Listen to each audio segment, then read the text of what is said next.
many of them women. The McKinley tariff has just been introduced in the USA, making it virtually impossible to sell British textiles there. The Germans and the French are also making inroads into British domination of the continental market. It is a worrying time for listers.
Well, what's the latest?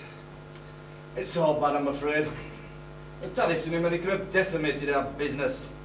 And now, with the French bringing in higher tariffs as well. And the Germans are developing rapidly with their new machines. It is looking bad all round, I think.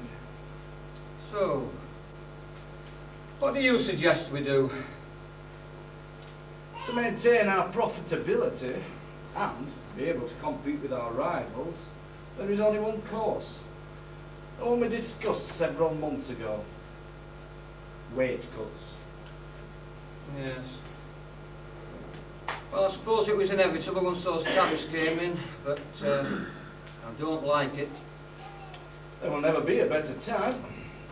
With all the overtime we've been working, our stocks are at record levels. And with Christmas coming up, I won't be so keen on striking. We could start with some of the unskilled women. None of them are in a union. So even if they did strike and get no support, it would be over in a matter of days. Yes. Divide and rule. Start with the weaker sections, and then when they're beaten, move on to the stronger. By the time we come to deal with the 2% in the union, they'll be so demoralised there'll be no support for strike action. Even if they did back the women. They have no organisation, no funds. And we will be saving money on wages and production costs.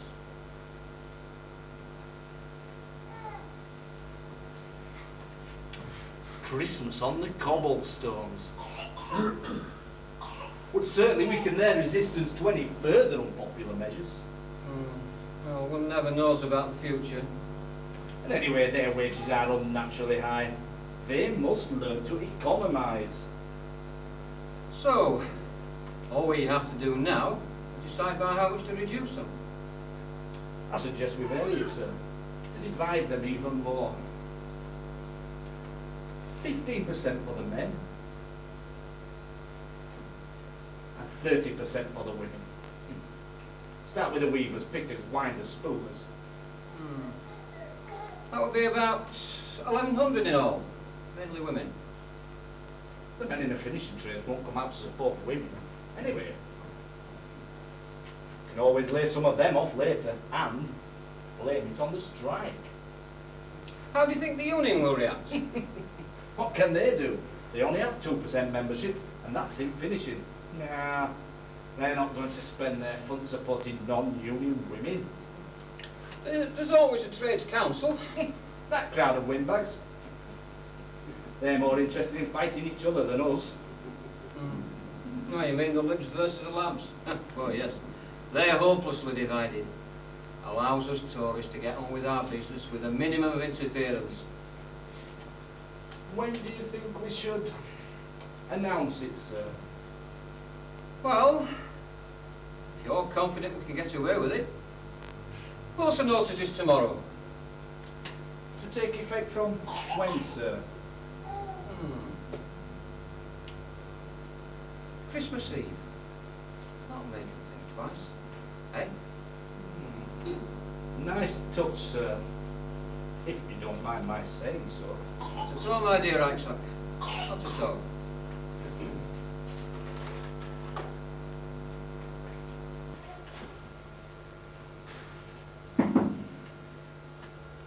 Hey, Bessie, come in, love. How are you? Nicely, lass. How's Ben? Oh, he's lovely. He's all I've ever wanted. What? You mean you're not having any more then? Here? I didn't say that, Bessie. Here, have you found out what's causing him yet? Aye, I have. And I'll bet you have, and all. What? Me, all young and innocent? Aye, I know you and that Will. There's no there. It's just a bit of fun, like. Aye, that's how it all starts out, just a bit of fun. And before you know it, you've got belly up. Hey, listen to her, will you? One sprog and she's talking like an old un. I just don't want to see you in trouble, that's all. There's no danger of that, I can tell you. He's a perfect gent, that Will. Not like some of them overlookers. Aye, like touchy. Do you know that bugger? Come up behind it the other day. Touched me when I was bent over at the machine. The mucky sod. What did you do? I bellied him with me bobbin. What did he do? They had me in office in front of Gaffer. Oh, what did he say? Can't have you lasses attacking foreman with bobbins. So what did you say? I said when he stops touching my ass, I'll stop belting him with me bobbin. He had a love to have seen his face. Oh, Gaffer was bursting out laughing, said, touching nearly died. Be a long time before he touches me up again. Hey, do you know, I miss the laughs that we had. Aye, but it must be nice not having to get up in the morning. What? I still have to get up to get his dad off to work. And I feed him. Aye, but you've rested dirty yourself, lucky thing. That's a lot of cleaning, cooking, shopping to do. And I've got to feed Ernest. Well, most women have to do that and work 12 hours a day and all. Here, I'll be back doing it soon as well. I mean, we can't live on one wage. Hey, it's a bugger, lass. It's all work and sleep. It's a wonder we ever get time to have kids. Aye, men will always find time for that. Aye, that and boozing. Still, I can't complain. I've got a good My mum says there's no such thing as a good man. Only some better than others. day, Bessie. Here, at least you're Vincent like some. Come home drunk, knock you about. I give you a kid every 12 months. Oh, like that poor bugger next to me. 13 kids in 13 years. She went up to bed one afternoon saying she felt tired. Died of exhaustion. Ian, it won't happen to me, I can tell you. Me neither. I want some fun out of life. Aye, it's only at workhouse when it's over. You see, notice it. Lister's cutting wages by 30% this hell on. What? How does he expect us to live on that? He says we're overpaid. Unnaturally high wages, he says we get. I'd like to see his missus manage on what we get. He says it's because of tariff yanks have put up. And what about all the profits he made last year? Why can't he cut them? He's too busy buying country estates, that's why. Ah, near be fair, Vince, he did give back to council. Aye, we'll be bloody needing it to keep in at this rate. Aye, mind your language in house. You're not in pub now, you know. Sorry, love, we just got a bit carried away. Well, what's going to happen then? We're Well- not just going to accept it, are we? No. There's a meeting Thursday evening at Primitive Methodist Schoolrooms. Some fella's going to be there from Weavers Union. What use will they be to us? There's no women in union. Ah, not many men either. Well, happened it's about time we joined. They've never taken women afore, have they? But I think this lot's a bit different, a bit more militant like. What, chartists? Violent like? No, they're more for working man, not like old liberal crowd. Well, some say they're dangerous, you know, a bit like French revolutionists. What? Really true? He's not the size of two pennyworth copper. Aye, and a voice like a lass and all. Well, they said Boney were only a little fella. Aye, they said it were only an inch long. Aye, and that's why he kept saying, not today, Josephine. So, we're threatened with courthouse and all you can do is laugh. Shame on you, Vincent O'Hara. And you're no better either, Bessie, laughing at course you. Oh, come on, Elsie. What's up with you? No need to get all high and mighty. Listen, if you want to talk like this, you can go to the pub. But I'll thank you not to do it in front of my child. Give over, he's only a month old for Christ's sake. I don't care, and don't blaspheme. Right, if I can't talk like I want to in my own front room, we'll go somewhere where we can. Come on, you two, down to the pub.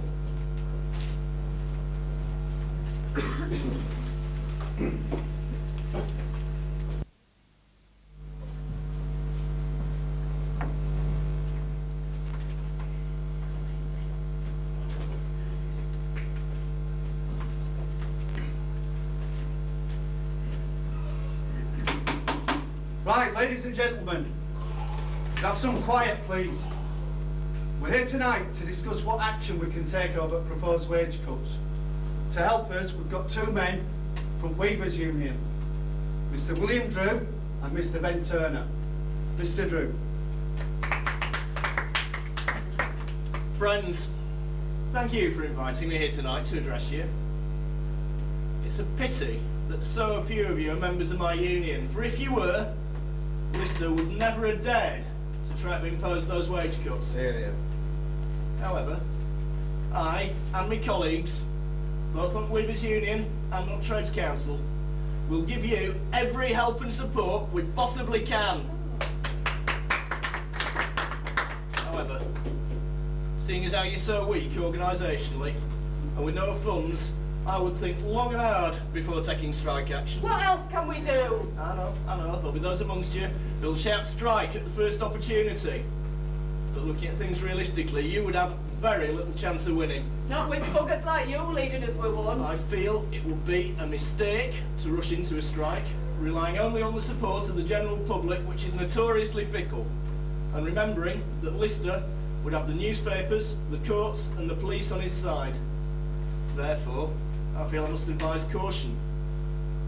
You should resume normal working, pending negotiations with Lister, for which you need to elect a negotiating committee.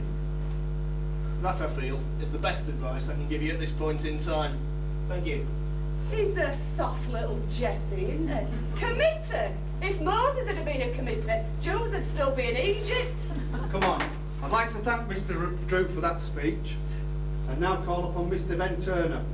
Thank you, comrade. Comrades, over the last few years, we've seen an increase in the attacks on labour.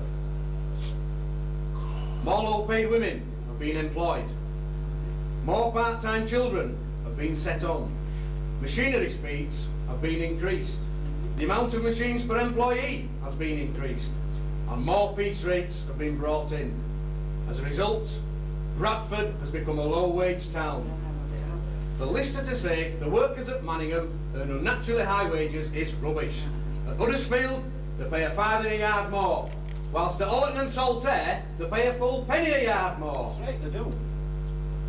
And whilst Lister accuses women on 12 and 6 a week of being overpaid, he's just spent £1 million building his country estates. Lister's profits last year were £138,000. These wage cuts would save £7,000. Instead of cutting a wage of 14 shillings a week, Sam Lister should take out of his own personal fortune of £6 million. That's more like it. Hey, make him have it, lad. The opinion of the work people with whom I am acquainted is that there are far too many gentlemen to maintain who wear collars and cuffs, and far too many petty managers strutting abroad with pencil and notebook who might be better employed. Barry's a warm bugger, this, isn't he? I'm going on, right? But the important thing is to have complete unity. So I agree with what Willie Drew has suggested. Form a workers' standing committee and go back to work while it negotiates with Lister. But think on. He hasn't done this without a lot of thought. Don't expect him to change his mind just because a committee goes to see him. I still believe, at end of day, you're going to have to strike to have a chance of beating him. If you do, we'll support you all the way. The best of luck. Thanks, Ben, for that inspiring speech. And I'd like to propose that we follow advice that we've been given here tonight and form a workers' committee. It's not but a waste of time. Now then, Bessie. We must take strike action now. It's the only thing Lister will listen to. Hush, Betsy, will you? Don't tell me to hush, Wilf Armitage. You're not even affected by this. Now then, I'll take a vote on my motion first. All those in favour? Right, that's carried. Any nominations? I'll nominate you, Vince. Right. And I'll nominate Bessie Sutcliffe. Right, and I'll accept it all. How about you, Wilf? Bessie were right. I'm not affected, and besides, I'm an overlooker. Aye, gaffers, man. No, that's not true. All right. Any more nominations? Any volunteers? We'll request a meeting with Lister and Right Sack and get back to you as soon as we know what's happening. Meeting's closed. Thanks a lot for coming along.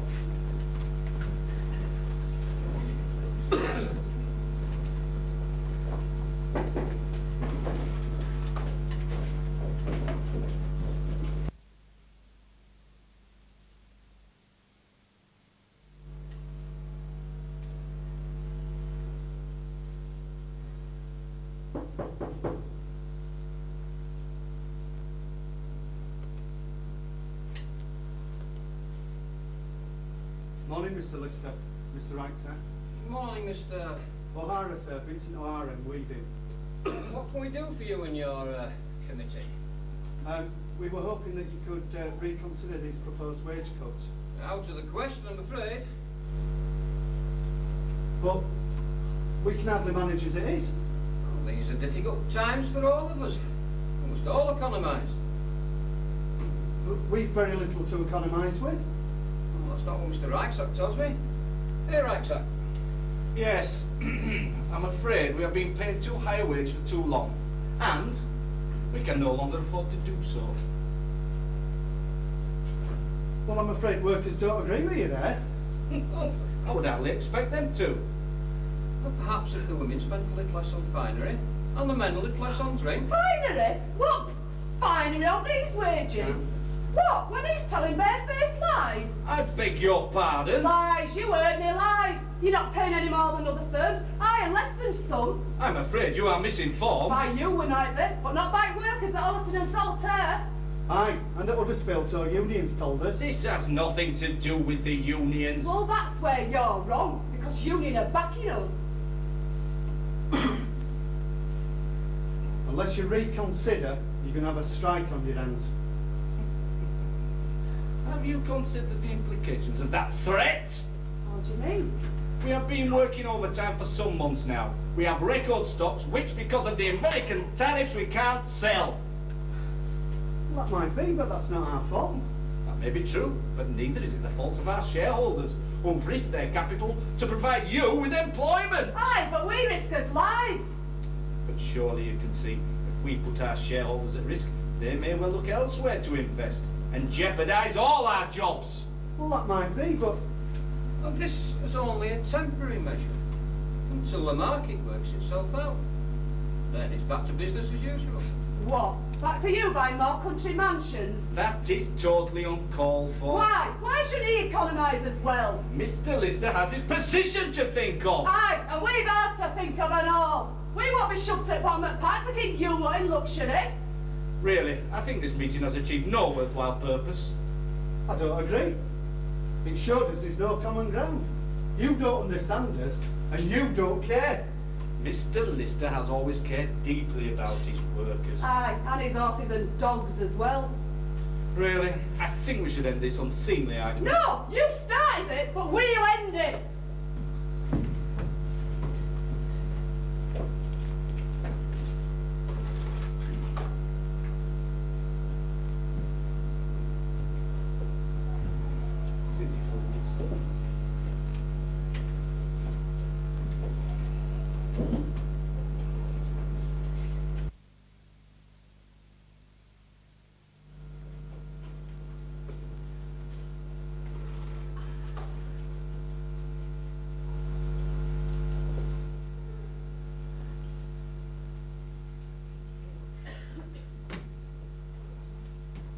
Fellow workers, we met with Lister and Reichsack this morning to discuss proposed wage cuts. What did he say? Lister said very little. Reichsack says, though, we're too highly paid. Rubbish. Aye, Lister's couldn't compete against its rivals if they were paying higher wages. But he's not. We know he's not, but that's what he's saying. Bloody liar. Anyway, look, there's no shifting in. Proposed wage cuts are going to go ahead, so only question is what we're going to do about it. There's only one thing to do. Strike! Right, I'll take that as a motion. All those in favour of immediate strike action, please show. Right, that's unanimous. Brilliant. First meeting at strike committee is going to be 7 o'clock tonight at Trades Hall. Rest of you, I want you down here tomorrow morning, 6 o'clock sharp, get picketing them front gates. All right? Meeting's over.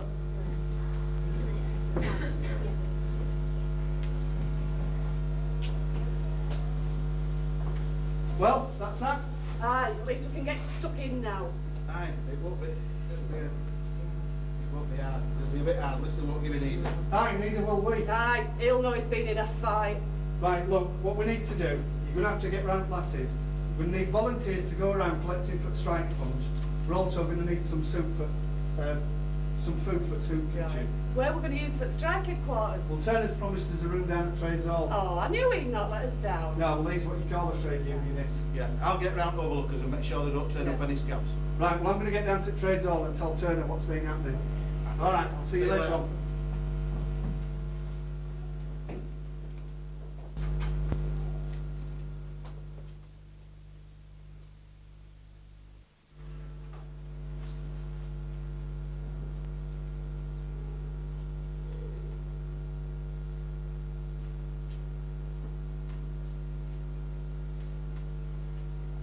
Now then, lad, how'd it go with Lister?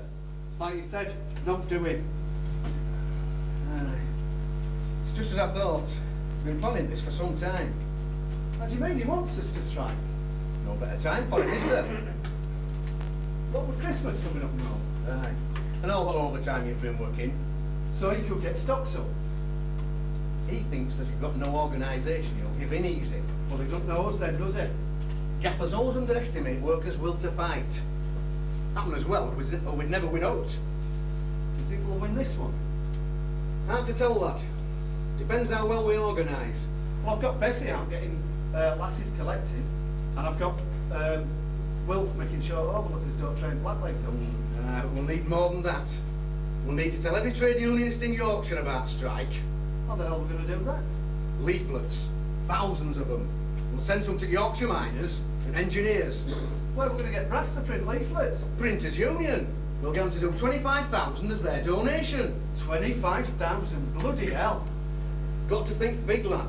Remember, this is war. An enemy's got them all on his side. You'll soon see. What do you mean? Everybody. Newspapers, courts, police, magistrates, liberals, church even.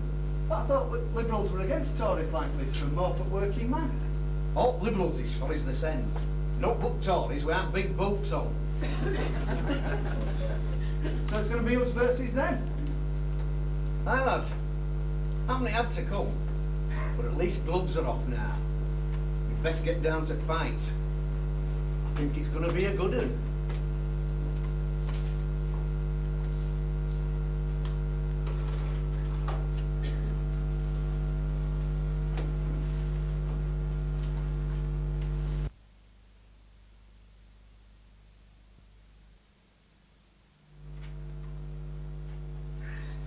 Now then, lad. Good to see you, Ben. It's been weeks. How'd it go in Scotland? Grand, lad, grand. Raised over £500. 500? Bloody hell, that's incredible. Scottish miners and weavers know all about solidarity, lad, I'll tell you. Aye, Brass is still employing him from Yorkshire miners, you know. Hey, the one young collie that tech with Bessie, he followed her all the way back from Barnsley. Bet that didn't please Wilf too much. Well, not at first, but ended up his sort of funny side of it. Ended up in pub and they're parting best of mates. You never know what's going to happen in a strike, do you? You know, Lancashire's been good as well. Processions on Thursdays still pulling him in. Good. That's important for morale, is that? Stops them feeling isolated. Aye, concerts at Star doing really well. I never knew we had that much talent. It's only when they've got time it comes out. Ah, well, I think you've only got to see women to know that. They've worked wonders. What with money they've raised in the soup kitchen. I don't know how we'd have managed without them. Ah, well, you won all that talent that Union's been missing. Never again. The Union will never be the same after this strike, I'll tell you. Now, it's not just here. We've had donations from Leeds Tailoresses Union, French, German, American trade unions. International brotherhood. The hope of the world. We've had brass from places I never knew existed. Well, is it enough? Well, paying £7 a week. Yeah. Well, the more that come out and get laid off, the harder it is to look after everybody. Vince, they've sacked us, all overlookers. You are, what for? Refusing to take scabs he's brought in. Good on you, lad. Hey, see what you mean now, Ben. Strike funds. By my reckoning, we've over 4,000 out on strike now. That's going to be over £1,000 a week. Aye, and it'd have been worse if it hadn't been for them that's moved away to get jobs. Take some bloody raising, though. Have you seen this? What? Seen what, Bessie? Today's Yorkshire Evening Post. That Tory rag. These inarticulate vagabonds who call themselves strike leaders are misappropriating funds for drink whilst the women collecting fur-lined cloaks and fur-trimmed jackets with long bows that sweep to ground. Damn bloody lines. Aye, only women in Manningham as wear fur coats are them that have no knickers under them. I see.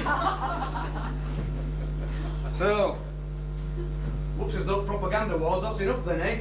What are we going to do? Demonstrate. We'll show them that we're not drunks or floozies. We'll make it biggest this town's ever seen. Right, what day are we going to organise it then, Ben? A Sunday, so we get biggest turnout from the entire region. Let's get best speakers and all. I'll get Ben Tillett and Tom Maguire. What about Fred Jowett? Right, I'll leave some local talent there. Right then, 2 o'clock on Sunday. We'll need some posters and chalkers and some bellmen. I'll get that sorted out, leave it with me. Right then, let's get moving.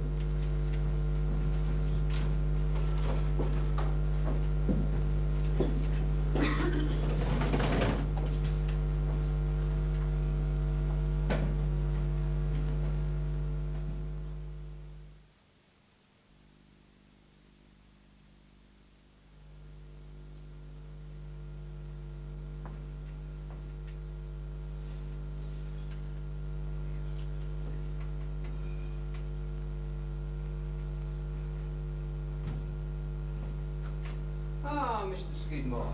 With a view to attenders. You know Mr. Wrightsack, I take it? Yes, we've met. Good. Sit down, won't you? Now, about this demonstration. On this Sunday. Precisely. I want it banned. Why, been no trouble so far? That is exactly why I want it banned. You see, as long as this remains an industrial dispute, and relatively peaceful, and when trade returns to normal, all will be forgiven. But we have evidence that this strike is now being used to foment political discontent by extreme elements. Have you been God? Yes, the people who are assisting the strikers are widely known as malcontents. And furthermore, they have invited well-known revolutionaries to speak at this very demonstration. They don't say, who are they? Ben Tillett, who is a violent man, and Tom Maguire, a Fenian revolutionist. In Bradford? That's fiendish. This is why they must be stopped, and this strike ended before it threatens us all. Yes, but how?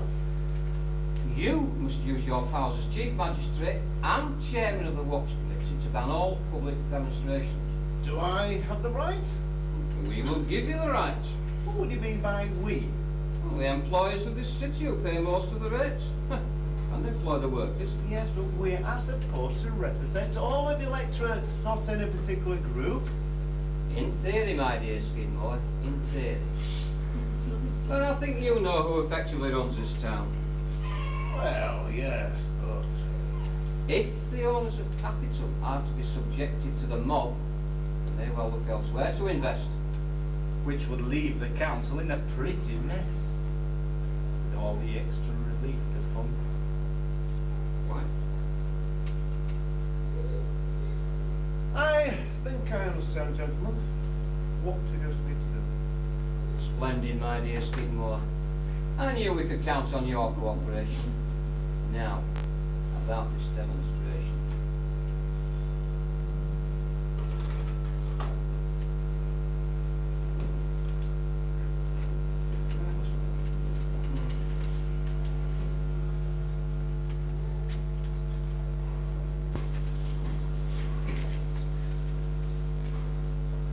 So, Watch Committee of our beloved council has decreed that all public processions are banned, as are all public meetings on licensed premises. But why? We haven't been causing any trouble. Aye, only to Lister, but that's enough. According to Chief Constable, meetings were a fire hazard. Rubbish. What about when pubs are full at weekend? But he went on to say there were blasphemous references and derogatory remarks about the Chief Magistrate, Mr. Skidmore. Be more than blasphemy if I got hold of him.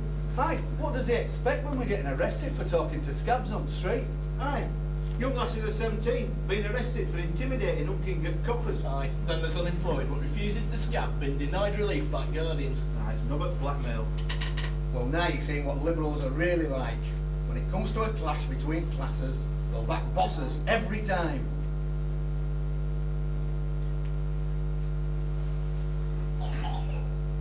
What we need is our own party. I think some are seeing that now. Well, that may be. But what we're going to do about Sunday's procession now they banned it? Well, we'll just have to call it off. No! We back down on this, we're finished. This is a bigger issue than strike. How do you mean bigger than strike? This is about basic right to assemble and speak. It could be just what we're looking for. The chance of spreading strike, making it a political issue.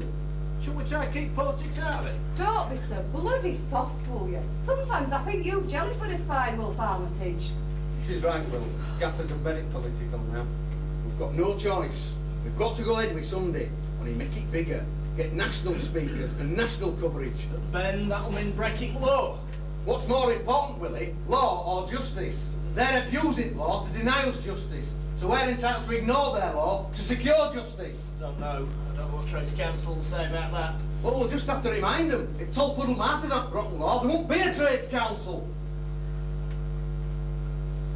Look, what if they try and stop us with force? That's why we need a massive turnout, so we outnumber them by so many, they won't dare use force. What if we do? Every battle needs its martyrs. Well, as long as we get a chance to take a few blue bottles with us. What, like that one they caught in pub other night? Aye, the one that parade naked, round pubs collecting in his helmet. Yeah, it'll be a long time before he shows his face again. Aye, or no else. I see. Seriously though, we've got to get weaving. We've got a lot of work to do before Sunday. We've got to spread word all over. Well, I've got my reservations, but I've come with you this far. I'm not bound to leave you now. Well said, Willie. Come on, let's get down to business.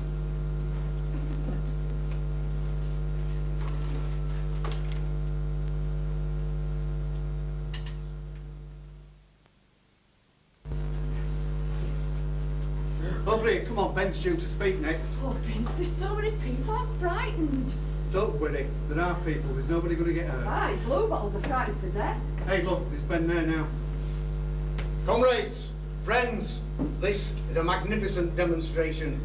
What a reply to the Chief Constable and the Watch Committee. They thought they could deny us the freedom to march, the freedom to air our grievances in our own town. Well, today, they've had their answer. This town doesn't belong to Sam Lister or his lackeys on the council. It belongs to us, the ordinary people who built it. It wasn't Milligan or Lister who built Bradford. They never struck a bat. It was the ordinary workers who created the wealth by their labour and by their labour built this town. Therefore, we own the streets and not the Watch Committee. This battle started when Lister cut his workers' wages, then locked them out. But now it's developed into a battle for free speech and political rights. The political parties are trying to deny us, the ordinary people, a political voice, as well as basic civil rights. Well, I've got a message for them. Those rights were not granted by gracious gentlemen sitting in mansions. They were won by the blood and sacrifice of our forefathers. And if it needs blood and sacrifice to keep those rights, then our generation will not be found wanting.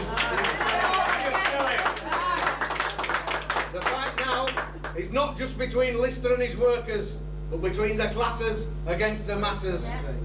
We can't expect anything from the large mill owners, for haven't we seen the combined opposition from both parties in the House and outside to the new Factory Act before Parliament? Have we not seen how the Liberals on the Council have backed Lister the Tory in this struggle? Charlie Glyde the Secretary of the Gas Workers said last week, we've had two parties in the past, the can'ts and the won'ts. It's about time we had a party that will! In the meantime, this meeting should call for the full restoration of the right of public assembly and free speech. Vote! Vote! Vote!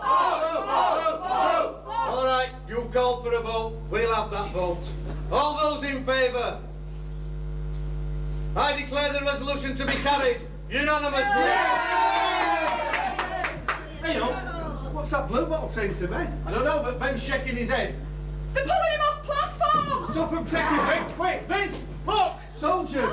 Are we bayonets, Joe? Vince, let's get out of here, I'm scared! Don't worry, love, it'll be all right. Come on, let's head for Edgar. There's more of them, they're everywhere. Oh, Vince! Come on. Oh, God, Vince, they're charging! Oh,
Now then, lass, how is she?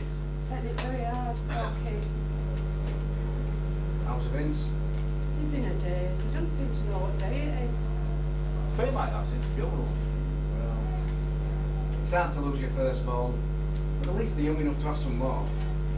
Aye, I suppose he's honest. You any cubes, Ben? Nah, never had time. What with politics and all. Besides, what lads would look at me? That's something that don't seem to be enough of these days. Time. Aye. Seems there's more to do and less of us to do it.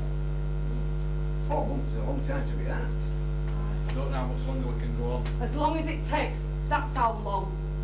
Somebody's talking about spinners going back. That bloody lot, they've only been out a month. Oh, got your commitment, lass. Things are getting harder all the time. Some of the shops can't even afford to get credit anymore. 2 or 3 have gone bust already. Weather aren't helped either. Worst winter I can remember. Some of the families are nearly starving. Do you think it's time to call it off? Happens so. No, I'll not go crawling back to Lister. We've been out too long and suffered too much for that. But Bessie, how much longer can we go on? Lister, he's sat in his bloody mansion. He don't care about kids starving in the street. Or dying on the street. Poor little Ernest. Don't worry, look, at least he's out of all this. That Lister and all his bloody soldiers. How can you talk about going back?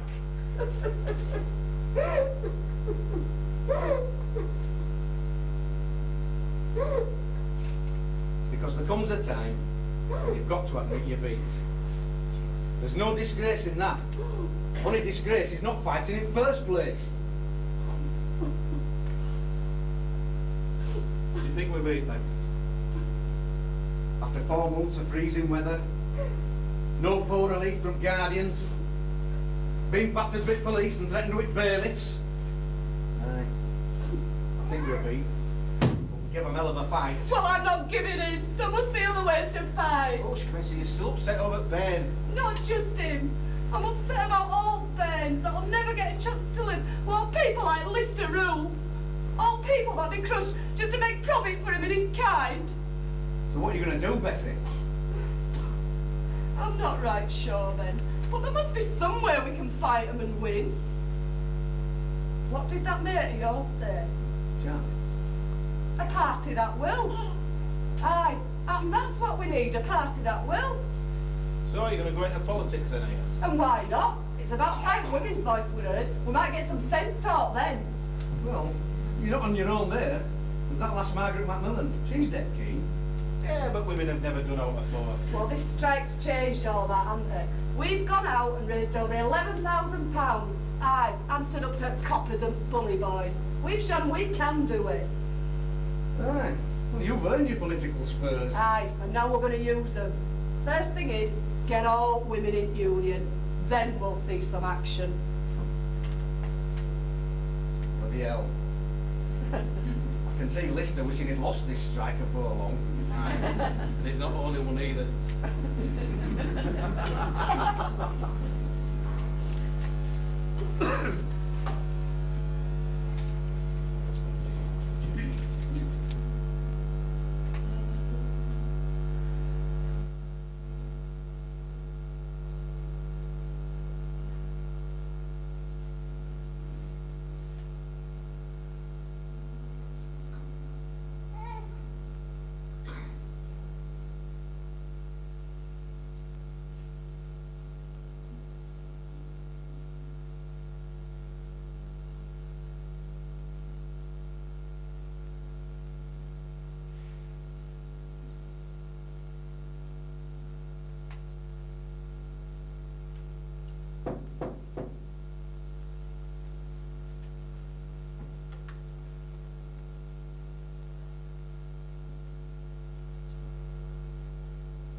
So, what have they decided? Well, After Spinners decided to go back, there wasn't really much fight left, so they wanted to go back tomorrow. we've lost them. Aye, we've lost. But all for no, all for bloody nothing. At least we fought, Vince. And for what? Lister had us beat right from the start. Outthought us all the way. Remember though, he had them all on his side. Remember? I'll remember them soldiers till the day I die. Calm down, Vince. I know it's hard. Hard? It's like a rock inside of me that's turning and turning all the time. There's no pain like it, except that pain he's gonna get. We'll get his revenge one day. I'll make sure we do. I'm gonna work night and day to beat these bastards. That's how we all feel. I vow on little Ernest's soul that I'll organise and fight till the day I die. Till we take stick out of their hands and start beating them for a change. Our time will come. One day we'll be the masters. And just you wait, Lister. Just you wait and see!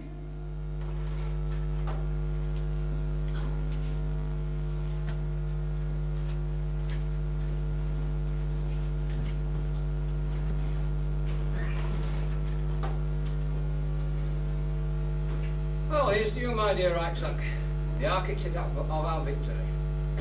To our victory. And now, we must develop a similar strategy to defeat our rivals. We'll never be in a stronger position to do so. Yes, stocks all cleared and no wages paid for 4 months. The workforce subdued and starving. Willing to work any hours for what we are willing to pay them. Splendid. Union militants discredited. Be a long time before they recover, I think. Yes, well, touch of steel did them. Perhaps now is the time to bar the Union altogether. Oh, no, I think not. There are still good men of moderation that can influence, and we must not be seen to be vindictive. You are right, as always, sir. You know your men. So must you, Rucksack. How can we lead unless we can ensure that they will follow? Once there are men like you, sir, they will always follow. Oh, don't fool yourself, Rucksack. My time is past. And I think those people know it in their own uninformed way. Past? You mean? I don't understand, sir. I don't understand. Well, before I introduced it, Red, I knew very little about textiles. Yet within 3 years, through hard work and good fortune, I did what the whole industry and a host of inventors have failed to do in 50 years. Later, as you know, I turned my attention to the silk trade, developed further inventions. One of the results is this mill, the biggest silk mill in Europe. Where is a man in England or the world who can say he spent £600,000 on developing new ideas, as I can?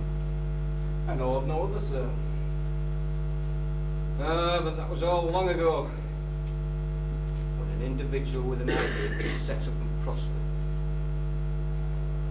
Now it's all combinations. Professional men doing the work. They're accountants. Oh, my time is past. I'll be glad to be out of it. Out of it? You mean retire? Yes, to my country estates. I'll ride to the hounds, attend country balls with my wife and daughters, and be thoroughly bored. Bored? Then why? Because I'm an anachronism. Don't you see? This was one of the last battles between an individual and his workers. And thank God I won it. I don't understand, sir. I don't understand. No, you don't, Rucksack. Because you don't understand the English worker. You see, one of the reasons we've been able to maintain control is because, even though we paid our workers very little, we made them feel part of the greatest empire this world has ever seen. Made them feel great. Not the insignificant little things really were. Oh, but now it's all falling apart. The dream has ended, and with it, they're all of people like me. Surely not, sir. That's true, Rucksack. Look at the rise of the United States and Germany. They'll be the new masters. And our workers, once they see our feet of clay, will throw up their own leaders to challenge what was once thought to be invincible. No, we're feeling, Rucksack. We won a very hollow victory.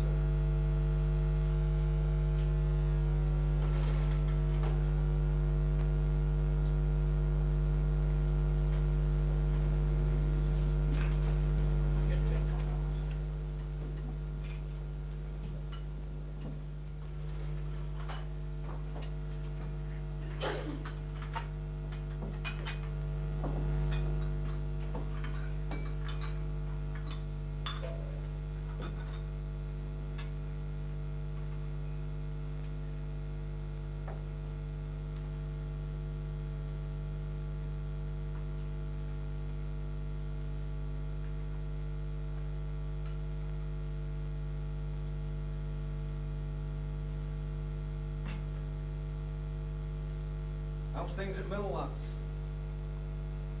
Rough. Gaffers are strutting around like prize fighters. They talk to us like we're doing. Yeah, at least they're not trying to touch you up all the time. If I catch any of them trying it on wheel. Don't you worry. Lasses can look after the Sens now. They stick together since the All Joint Union. We'll live to fight again. Ah, we've known the Corporate Union office. 5,000 new members in Bradford, 10,000 at West Riding. Aye. Be ready for them next time. Aye. And if we get politics sorted out. Well, let's get on with it then. That's what we're come for. Right. Come to order, please. The subject of tonight's discussion is independent Labour representation in this town, and in particular, the forthcoming by-election in Manningham ward. I'd like to introduce Ben Turner to address the meeting. Thank you, comrades. Comrades, if the recent strike taught us anything at all, it taught us the necessity of having our own independent Labour councillors in the town hall. We saw that the Liberals were just as bad as the Tories when it came to supporting Lister and attacking our brothers and sisters. Therefore, the days of trade unions backing Liberals has gone, in my opinion. Are they always back? I mean, Biles, he gave us a fair hearing, and he's a Liberal. Aye, so he can sell his papers. Hey, Bessie, I think Bells is an honourable man, even if he ain't one of us. Honourable? There's none of them honourable. They'll piss in the same pot at end of the day, don't they? Ah, you're right there, Vince. Now then, Vince, we all understand you're feeling bitter. Do you? Do you? Do you know what it's like to come home on a night? Find a wife nursing an empty blanket and crying? Do you? Do you? Never mind, lad. She'll get over it. There'll be others, you'll see.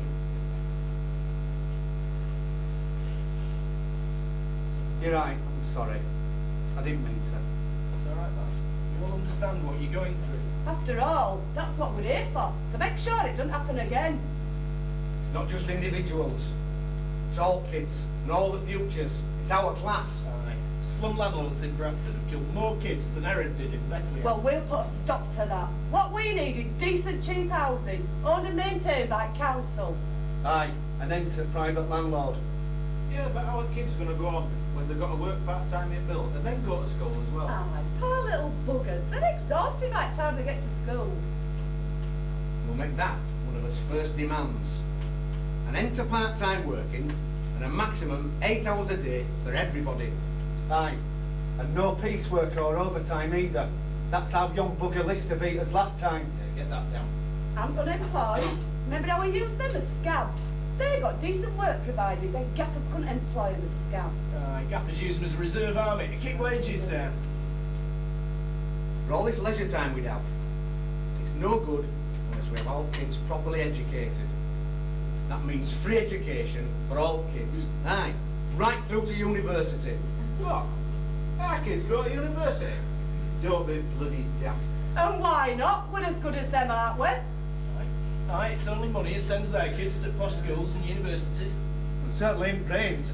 You've only got to look at Lister's son and say that. Ah, you're right there. What a little milksop. Here, he were playing outside mill once, with his little sailor suit on. He had his whistle on a lanyard and all. Some of the kids got hold of him. He ended up with no pants on and a whistle up his arse. That's what I call a redistribution of wealth with a vengeance. Maybe we should do that with all of them. That's what socialism means, lad. What? Should we whistles up bosses' arses? Bessie, you're getting worse. Oh, shut up, you big Jessie. I'm on having a bit of fun.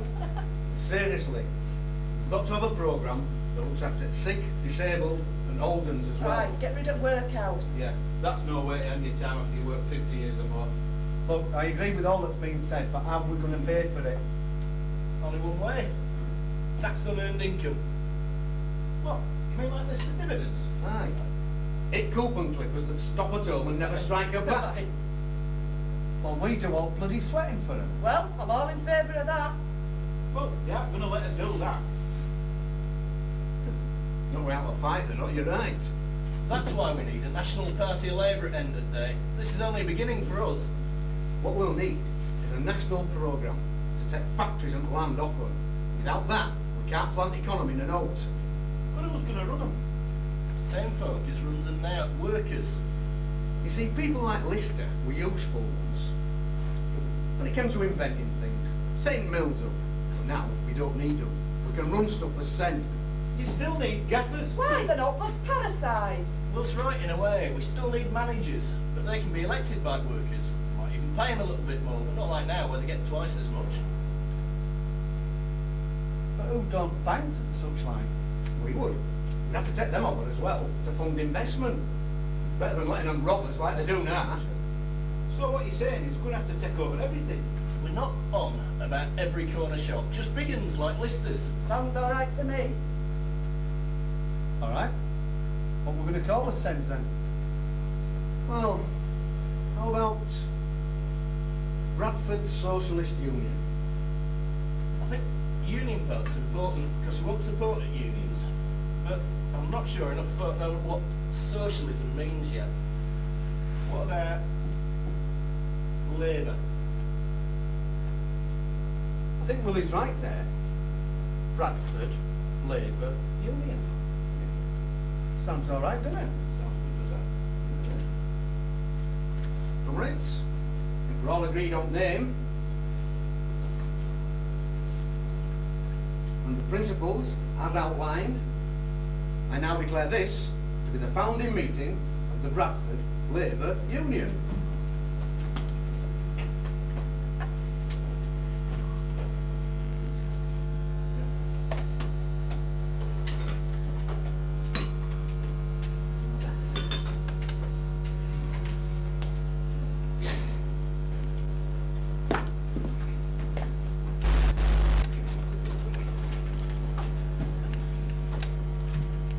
Comrades, please, come to order. I'd like to welcome you to this, the founding conference of the Independent Labour Party. We have delegates from London, the Midlands, Lancashire, Scotland and Yorkshire, and well-known socialists such as Edward Aveling, Keir Hardie, Robert Blatchford and George Bernard Shaw present here today. We also have a letter of support from Frederick Engels, who cannot join us due to ill health. I think it would be appropriate if I began the proceedings by reading from that letter.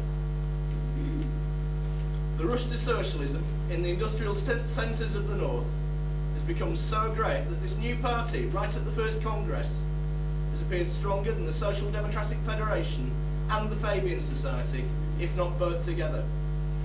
With the masses of the members making sound policy, the weight will lie in the provinces and not in London, the centre of cliques. Let me congratulate Bradford on their progress. A little more than a year ago, we were told that the Bradford Labour Party consisted of 7 men. And 1 woman. Oh, yes. It is now one of the strongest local organisations in Britain. If all other towns were as far advanced as Bradford, then the Labour cause would be as good as one. Best wishes for your Congress. Yours fraternally, Frederick Engels. 18 months ago, 5 people gathered in a room in this town, licking their wounds after the defeat of the Manningham Mills strike. We decided that night to set up a party of labour, a party that would take on the might of capital, as Charlie Glyde called it, a party that will. Bradford Labour Union became that party. In November 1891, there was a by-election in the Manningham ward. We nominated Len Robinson to fight the seat. The Tories and Liberals declined to fight. We won by a walkover. Even better was to come. In the local elections in 1892, Fred Jowett became our first Labour councillor elected in a contest. Good old Fred, go on, Fred. And we look forward to others joining them on council in the near future. We now have 3,000 members in Bradford, with 23 Labour clubs where, for a penny a week, the members receive lectures, as well as sports and entertainment. And whilst we have no civic dignitaries to give welcome, those 3,000 members will invite you to tea on Saturday, which is the nearest we can give you in the shape of a feed. But now, I would like to introduce you to our first speaker, Mr. James Keir Hardie.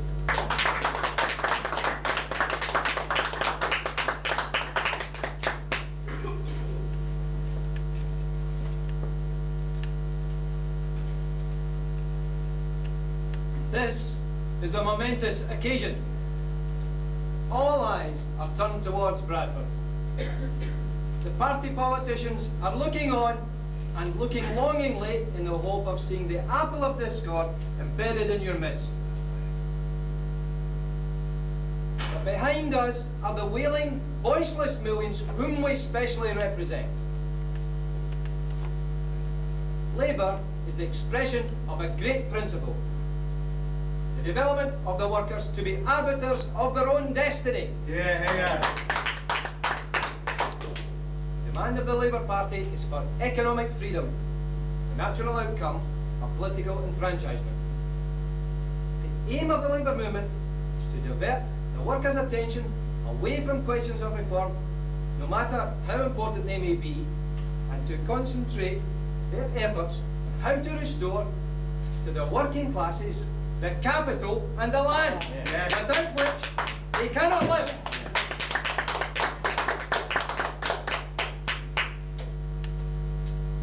This is a new party of the intelligent, respectable working man, the trade unionist of the new labour clubs.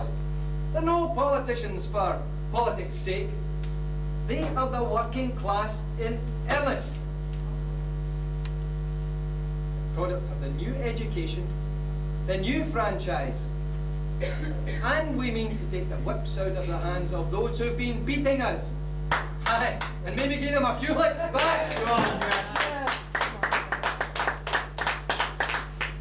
Now, in talking to the delegates, I notice with much delight an aversion to rhetoric, a contempt for the press, an unqualified hostility to both old parties, but a praiseworthy eagerness to go forward with the business and an intense anxiety to uphold the unity and friendliness of the new party. The new Independent Labour Party is not yet very large, but it has within it the elements of success. It will not be bribed, it will not be cajoled from without, nor will it be divided from within. But it will go forward from strength to strength, win seat after seat, and, together with our brothers and sisters in the trade unions, we will create a better order of humanity, a socialist order.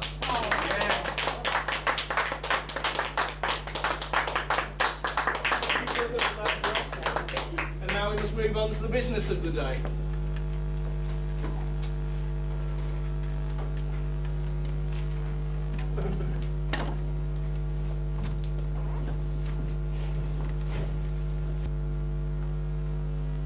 I think I speak for all the delegates when I say that this has been a very successful conference.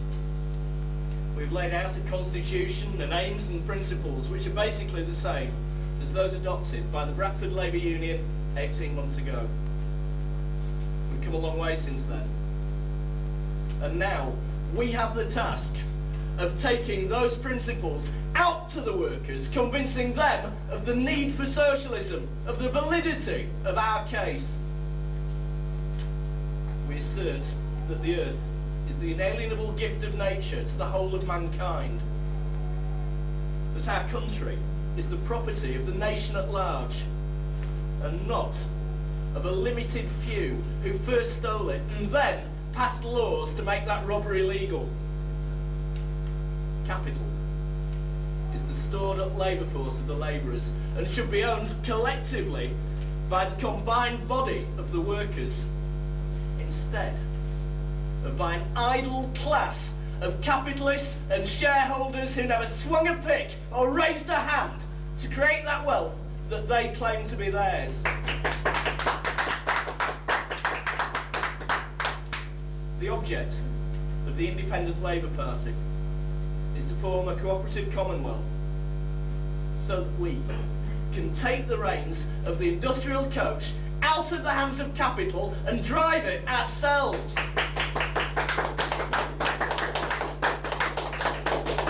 Today, we've taken the first step to prevent working man from fighting working man at the polls to decide who is going to have the privilege of plundering them.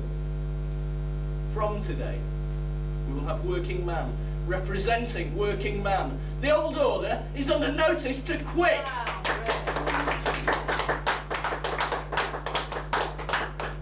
The new order has been born here this weekend in Bradford. And I thank you all for making that possible.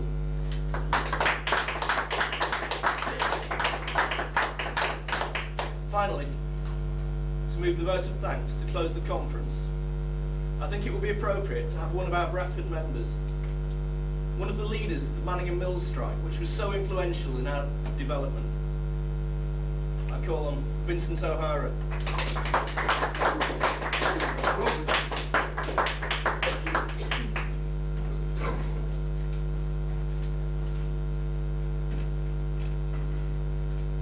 I'll have a speech ready somewhere.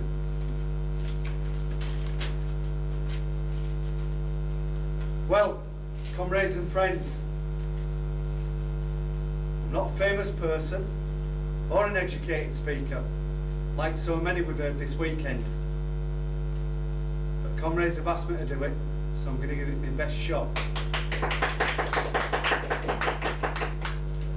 I was a weaver at Lister's, and I helped to organise the strike. Now, it was what I saw in the strike that made me a socialist. When I saw soldiers charging with bayonets drawn, when I saw lads and lasses starving in the street,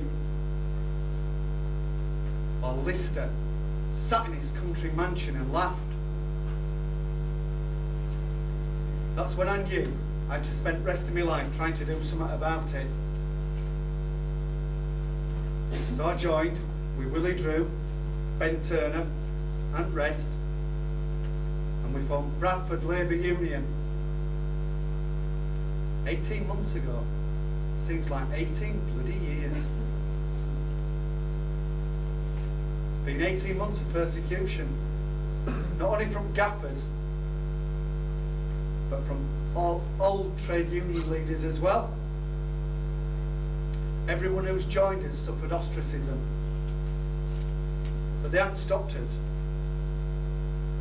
All they've done is create a bond between us, a bond of brotherhood that more than makes up for the suffering that political opposition inflicts upon us. Only them, as about the glory of fighting against all odds, can ever understand the joy that comes of braving all, enduring all, for a great vision and a great cause. This is our great cause, born out of misery and suffering that we saw in the strike.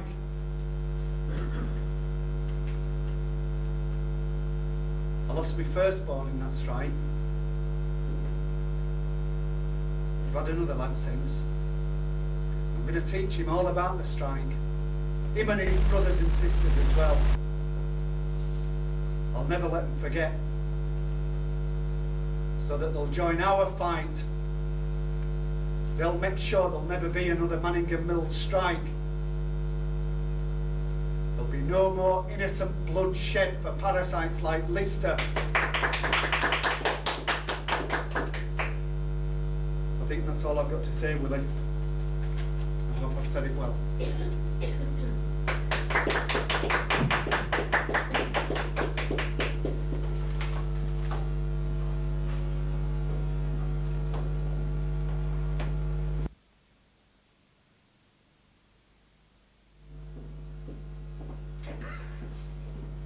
Within a month at strike ending, we set up Bradford Union. Then we went out all over West Riding. Spread it message to Halifax, Hunslet Moor, Albert in Woodhouse Moor, Market Cross at Huddersfield, Green at Ekmondwike. Batley and Dewsbury marketplaces, Bullring in Wakefield. Setting up labour unions in town and village. We never tired of putting our message across. Because it was a message of socialism. Because it was the message of the future. Our future.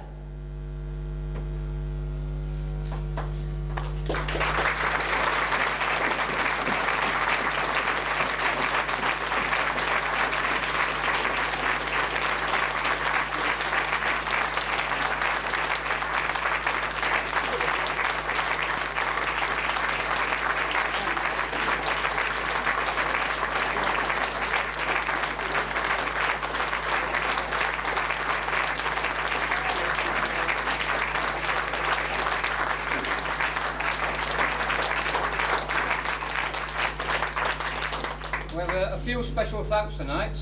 One to Alan Brack for inviting us here. Thank you very much.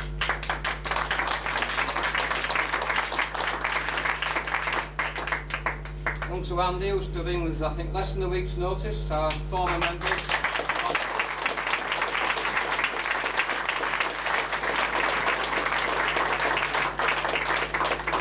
I think most of all to the person who's made sure this play and the one we did at the Alhambra went ahead organised, produced, directed, Bullied. written, bullied, shouted, cajoled, nagged, but without her I don't think it would have gone ahead. Maggie.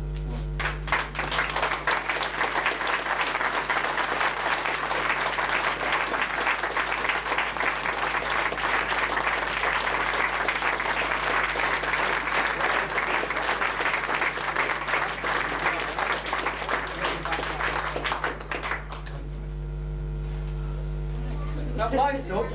Brian, where's Brian?